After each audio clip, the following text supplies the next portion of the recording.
Okay, you already know this, but the Volvo XC90 is the coolest and sexiest large SUV money can buy. Now, you might disagree with that, but that's totally okay for you to be wrong. But the thing is, things that are sexy and cool in their prime have a habit of degrading with age. For example, Johnny Depp and Steven Seagal. Plus, used Volvos have a bit of a, let's say, a turbulent relationship with reliability. So the big question is, should you ever seriously consider buying one of these? Let's find out.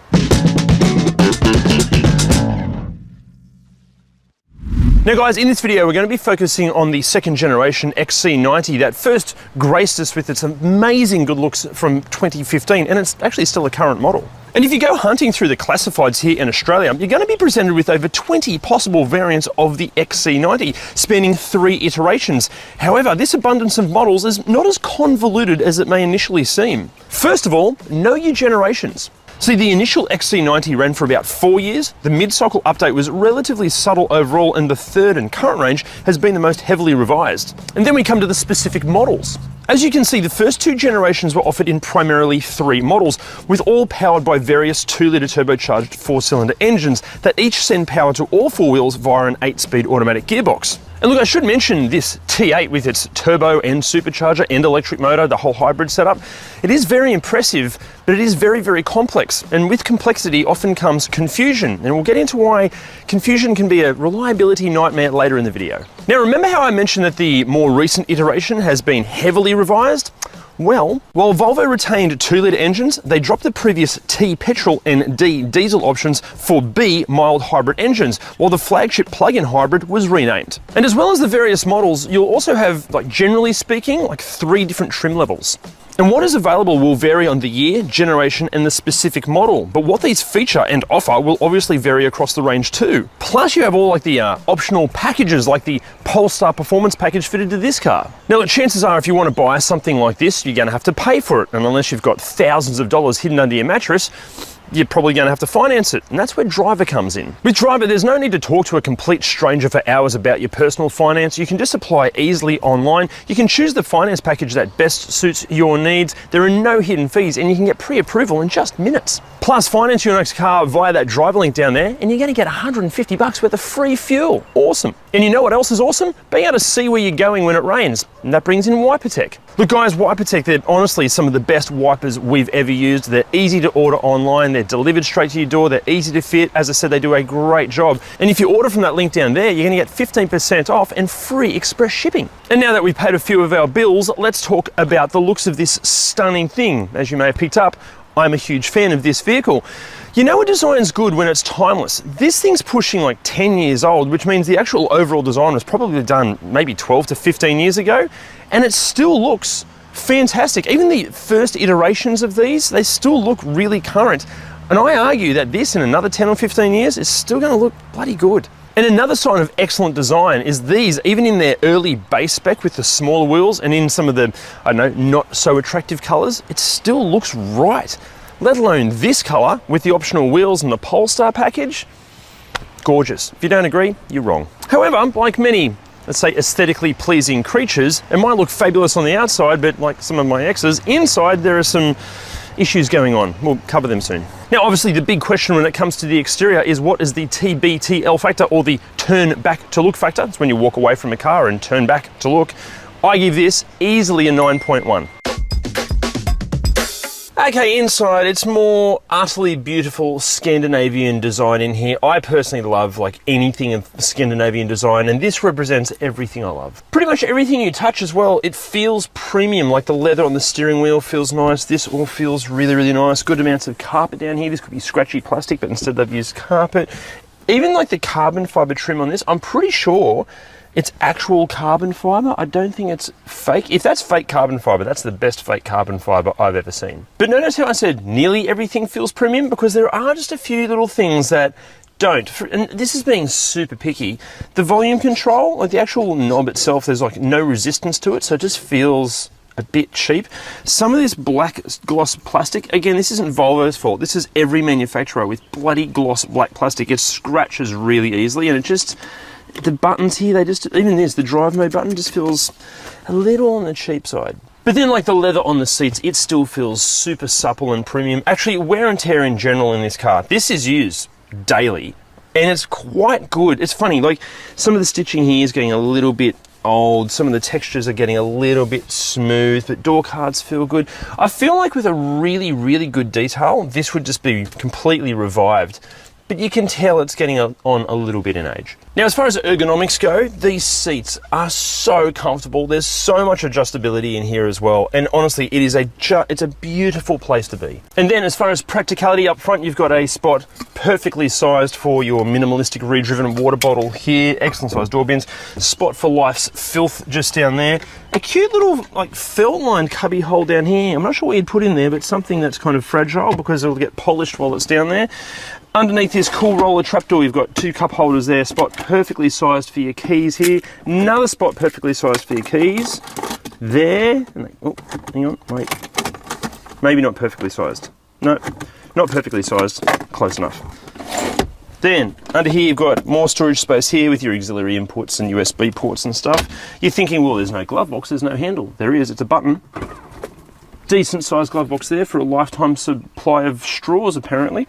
And that's it for practicality up front. But one thing that's really annoying, there's nowhere specifically for your phone. Like, you can't really put it here, it just slides around everywhere. If you're using your cup holders, you can't put it down there. You obviously can put it in the center console or maybe hide it down here, but yeah, it'd just be nice if there was like an allocated spot for your phone. Now in the back seat, I'm exactly 7.2 iced Volvo packets tall. This is in my driving position, and if this thing wasn't on the back of it, I'd have a great amount of space. Good amount of knee room, good amount of foot room, really comfortable. These are obviously for the kids, they store a whole bunch of stuff, but without these, super comfortable back here. Also, seat comfort, so good. These seats are ultra comfortable, wear and tear in here quite good as well. Like, again, this thing gets a hell of a workout during the week, and seats feel nice and supple. All the textures are good, door cards are good. For a car that gets a proper workout, really good wear and tear back here. Also, the rear seats can slide and also recline back and forth to get even more comfortable. Also, this one's fitted with the optional kids booster seat. How good's that? Now, as far as practicality in the second row, really good. First of all, vents, which are fantastic. Spots for life's filth just here. Good sized door bins, and they're also easy to get to even if you have legs. There are mat pockets or nets on the backs of the seats. Also, the backs of the seats are like a kind of a hard plastic, so wear and tear should be good there. You've got your own power outlet. Oh, obviously, as you can see, this car has the option of the iPad holders on the back as well, which are also charged. There's like USB charging ports here. Excellent. More vents here with aircon controls here, pull down armrest, and 2 cup holders, which kind of come out like a little transformer, which is really cool. And that's it for practicality in the second row. Now, before we get into the third row, actually getting in isn't too bad. Just pull that lever forward, everything slides forward and straight in. Now in the third row, look, Volvo claim, it's a bit like being on a roller coaster for kids. Volvo claim that you shouldn't be more than about 170 centimeters tall to fit back here. I'm 188, and it's not too bad. I'm not supposed to be back here according to Volvo, but like, it's actually quite comfortable because the actual seat part is raised up a little bit. Yeah, for kids this would be pretty comfy. Wear and tear back here for this car, obviously every XC90 is going to be different, but with this I don't think anyone's actually sat back here because the leather is in brand new condition. And like, even practicality in the third row is quite good. You've got like a little cubby hole here, you've got cubby holes under the armrests here, you've got 2 cup holders. Also, there are air vents up here, but when we went reading through some of the owners groups, some owners have found that their kids that sit in the third row like to put bits of Lego and even bits of food down there, and the food starts to decompose and wafts decomposing food smell through the cabin. Aren't children delightful? Now, some good news in the boot for a 7-seat SUV. Normally these things suck when it comes to cargo space if the third row is up, but in this, it's not too bad. It's kind of about the same amount of space as a really small hatchback. But with the third row down, heaps of space. This thing is huge. And then with the second and third rows down, like, you could take this thing camping. There's so much space. It's like a little van. Now, as far as tech and features and just stuff that you get to play with, generally speaking, Volvo offers, let's say, more bang for your buck than some of its other European rivals. For example, even in the very early base models of these, you can expect stuff like Bluetooth, 4-zone climate control, a center console touchscreen, leather seats, front and rear parking sensors, a power-operated tailgate with foot-opening sensors that honestly hardly ever work, and hit pause now just to see just an overview of what else. But go for a more recent and higher spec example, and my God, you get some stuff. We're talking adaptive air suspension suspension, USB-C charging ports, wireless phone charging, plus Volvo's latest infotainment software and system is Google designed, so it comes with inbuilt Google Maps and Google Assistant, plus Apple CarPlay is also included. Also, find an XC90 fitted with this Bowers & Wilkins sound system, because my God, to give you an idea, my job for like 30 years has been as a touring session drummer, percussionist and DJ and producer and stuff. The sound system in this, honestly, is like recording level quality. It sounds phenomenal. Maybe the best sounding car stereo I've ever heard. Although, in using it, and more specifically the infotainment system in general, plenty of owners have complained about just the usability of this. It's just not intuitive at all. Even with me today, I just can't seem to get my Bluetooth to connect at all. It's been a bit of a nightmare. Now look guys, obviously we can't go deep into every single detail of all the features and equipment, all that sort of stuff. It would take forever. Plus they all vary quite dramatically depending on what year model and trim spec you're looking at. But for all of that information and so much more, jump on ReDriven.com and check out our awesome and completely free ReDriven cheat sheet. It covers everything you're gonna need to know. Now look, as far as safety goes, like Volvo, alongside with Mercedes-Benz, kind of invented car safety. So being their big family people mover sort of thing, this thing is dripping in safety gear. But to take you through exactly what safety features you can expect, we're going to cut to another voiceover. But with these things being so popular amongst, you know, cool, sophisticated families and being made in Sweden, it seems that we should play some traditional Swedish music.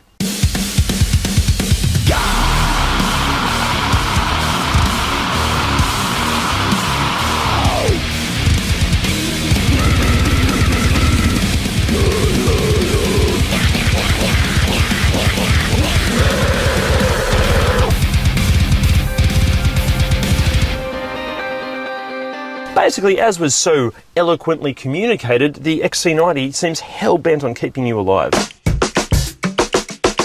Okay, so what is this thing like to drive? Well, do you want the good news or the bad news first? Bad news? Yeah, thought so. First of all, the brake calibration's bloody weird. Like, I can't seem to get used to how much pressure to put through the brake pedal. Sometimes it slows down really nicely, other times it kind of like jerks and gets a bit weird.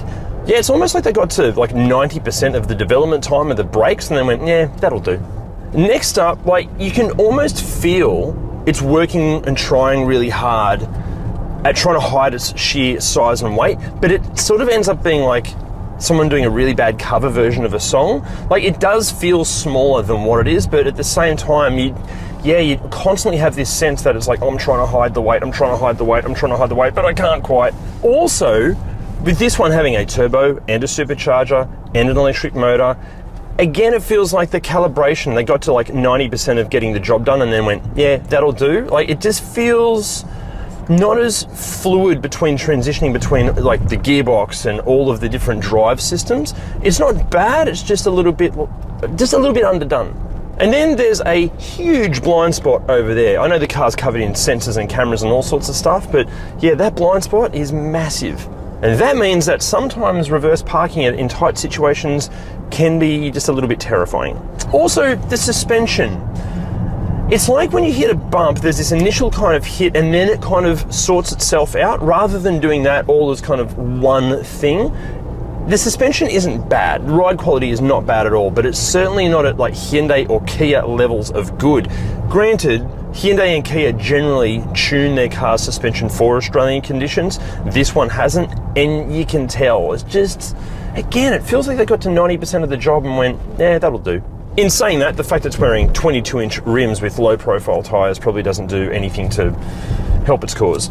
But then all of the positives. Look, I know those negatives seem probably a little bit harsh, and being honest here, unless you get to drive premium SUVs back to back every day of the week, chances are if you just drive one of these, this is going to feel phenomenally good. It's only until you go back to back against like an Audi or a Merc or a BMW or a Lexus or anything that you suddenly start to feel there's a few compromises with this. For normal people, you'll never know. So what I'm trying to say is that for the vast majority of the population, this still provides all of the lovely premium SUV feels and driving experience that you would ever hope for. Then there are the lack of rattles and squeaks in here. There are complaints online that these interiors can get really rattly. In this particular one, and we've gone looking for potholes, there are no rattles, there are no squeaks, it's silent. Now this next one It might be a positive, but it might be a negative depending on your opinion. This is the Polestar-equipped XC90, which would make you feel or assume that it's like a proper performance SUV. It was never designed to be that. It's supposed to be like a really spirited performer. And when you do floor that right foot, yeah, it moves. It's not like X5M fast or Porsche Cayenne Turbo fast, nothing like that, but it's a really nice balance between a normal premium SUV and a performance premium SUV. And finally, overall, what's it like to drive? Look, this is just for me, but I just kind of like the fact I don't feel as pretentious driving this as I do with certain other premium brands. This is a bit more understated, flies under the radar a little bit more. I like the overall feel of this, for me, more than some of the others. Now guys, if you get specifically one of these, which is the T8 with the Polestar pack, not only do you get the full fat 320 kilowatts and 680 Newton meters, but according to Volvo, you'll still return fuel consumption figures of just 2.1 litres per 100 Ks. Plus, you also get up to 43 kilometers of full EV range. However, in saying that, to achieve those fuel economy numbers, this thing has to be completely charged. It has to be somewhere between 8 and 13 degrees, like early on a Wednesday morning specifically. There can't be anyone or anything else inside the car, and you need to be wearing something extremely aerodynamic. Actually achieving those consumption figures? Yeah, never gonna happen. Also, this is a European vehicle, and it's obviously very, very complex under there, which means parts and labor will be asking a premium, and as you're about to see, you might be requiring them. Now, a massive thank you to Khalil for lending us his XC90. You're a legend, mate. Also, XC90 owners groups, you legends. The amount of advice and guidance we were given while researching this video from the owners groups was absolutely staggering. If you own one of these or you're looking at buying one of these, join an owners group. Also, if you've got like a cool or interesting car and you live in Sydney or Newcastle and would like us to feature it, let us know in the comments or hit us up on the socials. And now we get to the part of the video that we know you guys love, but in this case, I personally despise because I'm mildly in love with this car. What goes wrong with it? Okay, so first up, the sunroofs are known to basically completely fail, either not opening or not closing. Generally speaking, it won't close when it starts to rain, which is when you obviously need it to close its most. Also with the sunroofs, many owners have complained that these things leak, and it's not always because of blocked drainage channels. Sometimes they just leak. Unfortunately, the water finds its way into this center console kind of where the controls are, where the lighting is, and kind of fries that, and then can even drip down onto the dashboard, creating even more problems. Now, to fix this often requires the entire sunroof mechanism and the whole thing to be removed and replaced and fixed. That can take hours, and if it needs spare parts, that's going to cost a lot of money, potentially thousands of dollars just to fix a small water leak. Now, just on the electronics, basically anything on the exterior that has electricity running to it also has reports of problems running to it. We're talking about lights, parking sensors, windows, door locks, mirrors. All of them can have faults. Then there are reports that the windscreen, or basically all of the glass, the roof rails and even the sunroof are inadequately sealed, which means water can get in and eventually drains down into your footwells, and the footwells can get soggy and gross. Also, misaligned body panels and even poorly fitted doors, that's another area that water can get in. Actually, just on the doors, check for any water dripping from the bottom of the doors. It's never a good sign. Now guys, we simply don't have time to go into the deep, dark secrets of the suspension, but many XC90s with air suspension, that air suspension system can be a nightmare. It can be faulty or completely fail. Now guys, because these are so often used as a family car and because children can be just complete shit, check the entire exterior for any signs of dings and scratches and bad repair work. Actually, just on that, there's a whole bunch of other things you do need to check when buying really any used car. Go and watch our Ultimate Used Car Buyer's Guide to make that entire process really easy and enjoyable. Next up, the sensors for the automatic tailgate. The sensors are shit. They only work if your shoes are made of like steel or iron or are just magnetic in some way. But for normal people, normal feet, hey, that took like 15 minutes. Okay, inside, what goes wrong? Hang on, I just want to let you know, I hate this part of the video. I love this car and this part is really, really hurting me. Inside, what goes wrong? Again, check for water, check for dampness in the carpets and any signs that there's been water inside the car. And by that I mean like check under the carpets, because that's where a lot of the wiring loom and even some parts of the ECU and control units actually are. So yeah, wiring and electronics sitting with water, they're not BFFs. Unless of course BFF stands for blown fuses frequently. But like guys, in all seriousness, press every button, make sure everything works. That's going to take some time because there are buttons all over the place, but if you're buying one of these, make sure the seats work, make sure all the functionality actually works, because quite often it doesn't.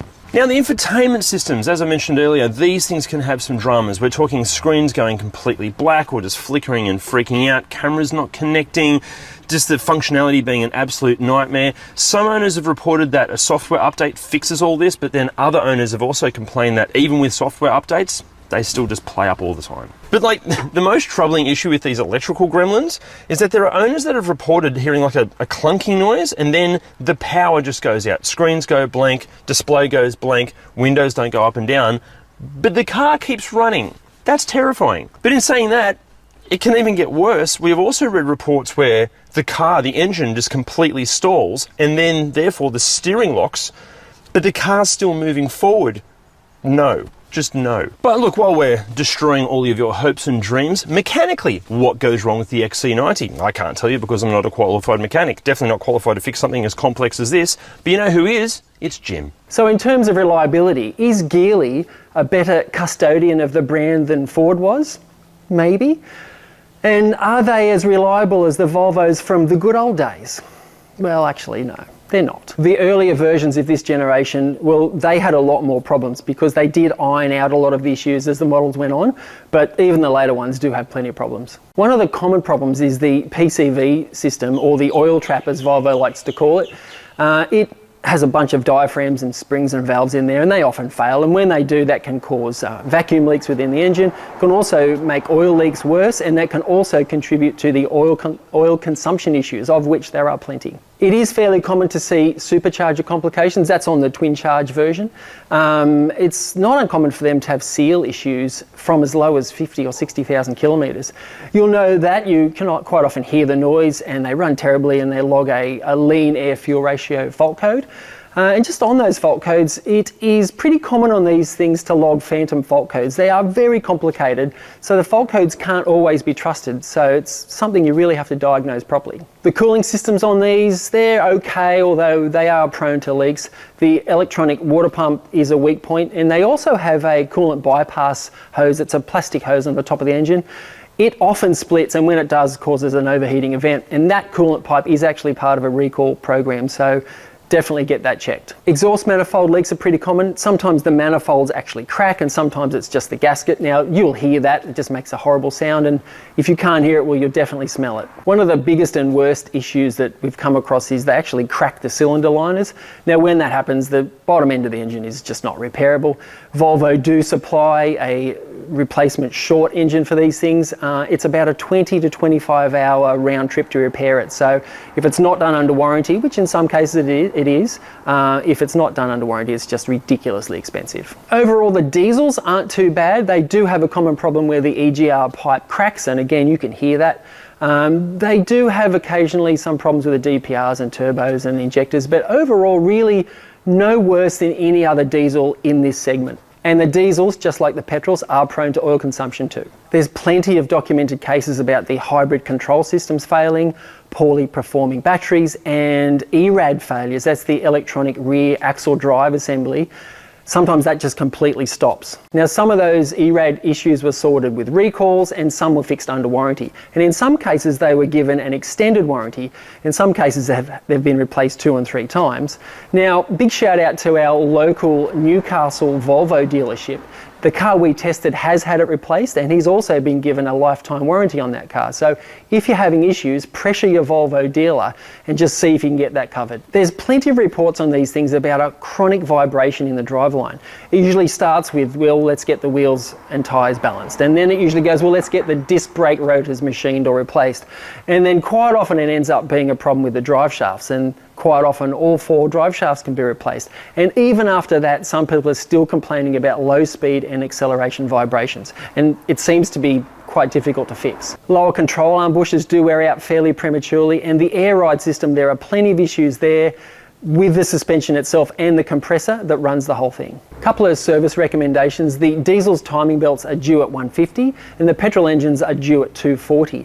Now, that's okay, but if you have any signs of oil leak at the front of the engine, it's highly recommended you get that done much sooner. The transmissions in these, Volvo will say, well, they're filled for life and you don't have to do anything. Well, we all know that's bullshit. Just service a transmission every 80,000 kilometres, and if you're towing something, do it every 50. And this is one of those cars where there are heaps of recalls.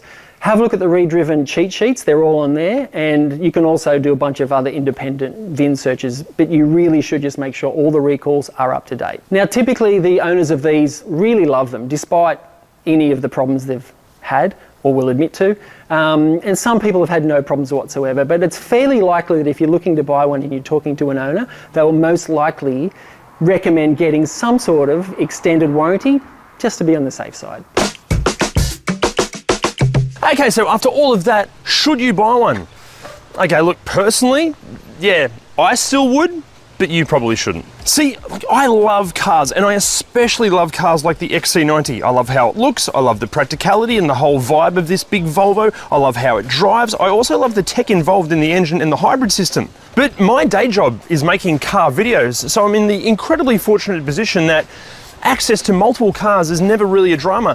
Plus, my best mate is a mechanic, so access to parts and labour are probably easier for me than most. So look, if you're in the same position as me, and you also have the financial means to maintain, and let's be honest, most likely repair the XC90, or the XC90 that you're looking at still has plenty of years of full factory warranty left on it, yeah, sure, buy it. There will still be times that you absolutely hate it, but some of the best relationships are the love-hate ones, aren't they? But if the XC90 that you're looking at has run out of its full factory warranty, and you don't have a second car, and you're not in the position to access, say, a spare $5,000 to $10,000 easily, God no, do not buy one of these. See, for many, just like me actually, this is a dream car, but the wrong XC90, especially with no factory warranty left on it, can become a complete nightmare. Which then brings us to a question for you guys. Would you still buy one of these, or would you get like an Audi Q7 instead, or do you go super sensible and buy like a Toyota Kluger or Highlander? Let us know in the comments. See you next time. So the big question is, should you ever seriously considering buying one of these? Chances are you're going to have to pay for it, unless you... There are a lot of issues with the switches and sensors, and a lot of... I'm going to do the whole bit again.